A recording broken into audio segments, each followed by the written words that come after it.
तारा, कितना पागल हूं मैं। मगर इस पागलपन का शिकार एक अकेला मैं ही नहीं, मेरे जैसे नौजवान लाखों हैं, करोड़ों हैं, जो मुंबई के मरीन ड्राइव पे, कोलकाता के पार्क स्ट्रीट में, चेन्नई के मरीना बीच पे या दिल्ली के कनॉट प्लेस में, हर शहर, हर गली में सच्चे प्यार के लिए पागल बनकर घूम रहे हैं। मगर उनके दिल में भरे हुए सच्चे प्यार को कोई लड़की समझती ही नहीं। प्यार आदमी को पागल बना देता है, दीवाना बना देता है, खूनी बना देता है।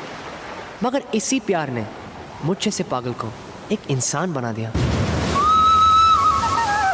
जब मुझे प्यार से प्यार था तब तुम बहुत पसंद थी। अब जब मुझे प्यार ही पसंद नहीं तो तुम कैसे पसंद आओगी?